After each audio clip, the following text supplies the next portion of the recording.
اسلام آباد high court نے سارفر case میں جیل ٹرائل پر حکم امتناع جاری کر دیا ہے۔ اس حوالے سے آپ کو بتا رہے ہیں عدالت نے سارفر کیس کی کارروائی فوری روکنے کا حکم دیا ہے۔ مزید جانیں گے شہزاد علی سے۔ جی شہزاد علی،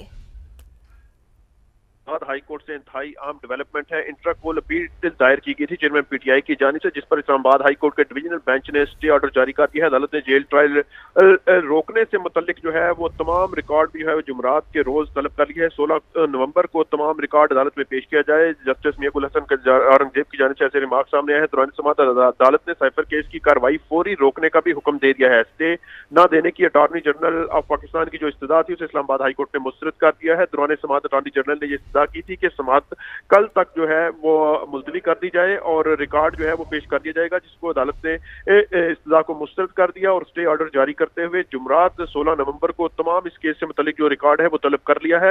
اسلام آباد ہائی کورٹ کے ڈویژنل بینچ میں جسٹس میاں گل حسن اورنگزیب اور جسٹس سمن رفت شامل تھی۔ ڈویژنل بینچ میں انٹرا کول اپیل دائر کی گئی تھی چیئرمین پی ٹی آئی کے وکلا کی جانب سے، استدعا کی گئی تھی کہ سائفر کیس میں جیل ٹرائل کو روکا جائے اور اس کے ساتھ ساتھ جج کی جو تعیناتی تھی اس سے متعلق بھی جو ہے وہ اپیل اسلام آباد ہائی کورٹ میں زیر سماعت ہے۔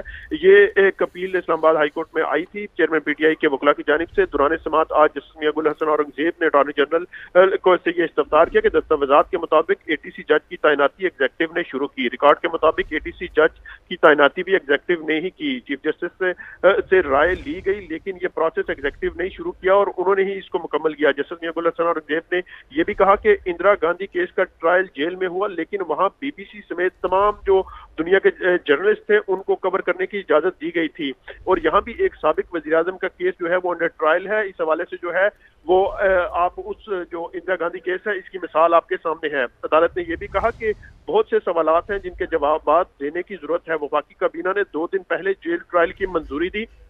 کیا وجوہات تھیں کہ وفاقی کابینہ نے جیل ٹرائل کی منظوری دی؟ عدالت نے یہ بھی استفسار کیا کہ سب سے اہم سوال یہ ہے کہ منظوری سے پہلے ہونے والی تمام عدالتی کارروائی کا سٹیٹس کیا ہو گیا۔ تو آج یہ چیئرمین پی ٹی آئی کے لیے اسلام آباد ہائی کورٹ سے ایک ریلیف سامنے آیا ہے جس میں انہیں جو ہے وہ جو سائفر کیس میں ٹرائل تھا ان کا جیل کے اندر، اس حوالے سے جو ہے وہ عدالت نے اسٹے دے دیا ہے اور اس کیس کی جو مزید سماعت ہے وہ 16 نومبر روز جمعرات تک ملتوی کر دی گئی ہے۔ ٹھیک، اس کیس کی جو مزید سماعت ہے وہ جمعرات 16 نومبر تک کے لیے ملتوی کر دی گئی ہے۔ ناظرین کو بتاتے چلیں کہ پی ٹی آئی کے وکلا کی جانب سے انٹرا کورٹ اپیل دائر کی گئی تھی اور ایسے میں خبر یہ سامنے آ رہی ہے اسلام آباد ہائی کورٹ نے کیس کی سماعت 16 نومبر تک کے لیے ملتوی کر دی ہے۔